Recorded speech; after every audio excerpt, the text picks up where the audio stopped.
I'm not in the dating world, so I don't know what this is like to, for that. But I feel like as a woman, I need to know that you're held accountable to something.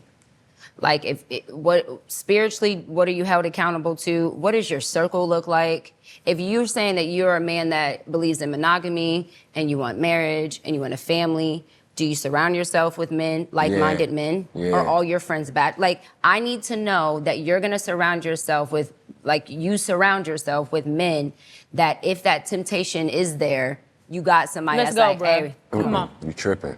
You Come tripping. on. You tripping, bro. Come on, I got you. Yeah. What you doing? Yeah, no. Yeah. Because they see not only you, but they see everything connected to you. Yeah. I love you, and I know that you love her. Right. And I don't want that for you. Yeah. Do you see what I'm saying? That's important. But a lot of times, women and men, we can get tunnel vision and just see the prize or what we think is the prize, and we're not looking at everything surrounding that. Yeah. I'll say, as a person that's been married, I didn't think about getting married and adding his family, like what that looked like.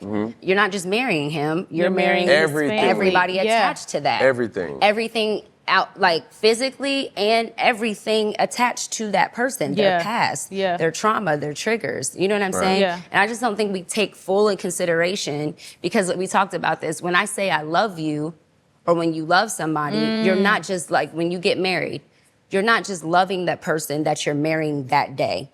You have to be willing to love the possibilities of a person. Right. Am I willing to love you through every possibility? The potential. The potential that you may hurt me. The potential that this could get better. Right. Maybe you're not at the job that I see that you could be later on, but I see that you have the potential to do that. Right. You see what I'm saying? And taking the full consideration of what it means to really love a person. Right. Yeah. You see what I mean? Let me ask you this question. Being a married woman, is it realistic to have a friend, a male friend that is not married, attractive male? For me? Right. For me, yes, because I know me.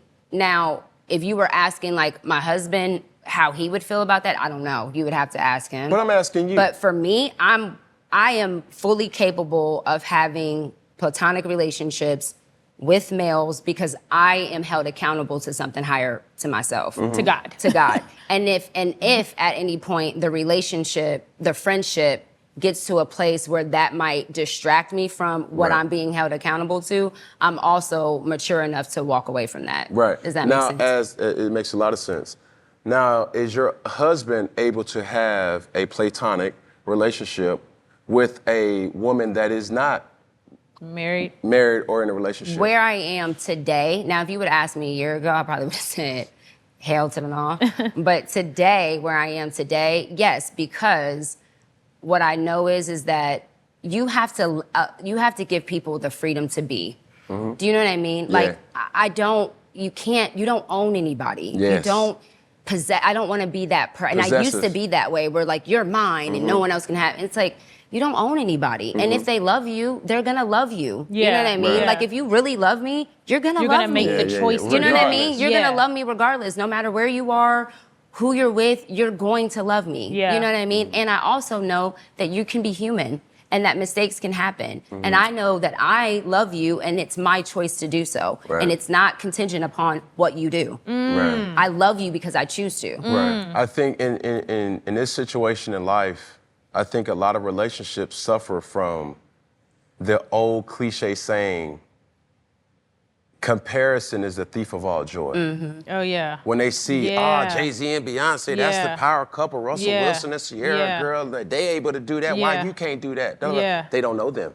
We At don't all. know Right? what they're going through. So there's a situation in society that's taken place where, let's use Cinderella as a perfect example. Cinderella's shoe fit Cinderella perfect.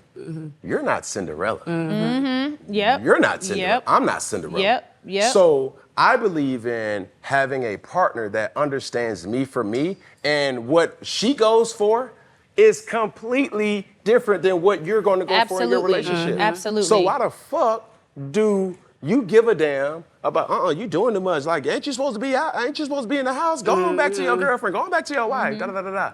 And people get distracted by the mere fact that, you know, not being committed or doing certain things to jeopardize your relationship, you don't know what that person's relationship is. We don't know what they've agreed to. Right. Yeah. You don't know what yeah. they agree to. I mean, outside of, you know, if we know the agreement or we know those people, we can hold them accountable and be like, that's fucked up. But this, we don't know what Sierra and Russell Wilson's agreement is or what their relationship is. We don't know. And when you haven't been married, like, it always irks me when I see people who haven't been married have such an opinion about other married people. I'm like, you have no idea what it's like to be in a marriage. Have you ever been married? Never. Okay. Oh, you've never. Never. I'm just being honest. Can't do it. No, I never said said that. never. I just haven't But been. he was like, I just never. haven't Never. been. Don't put that on me. He's like, never. Never. No. Never. All cameras, never. No.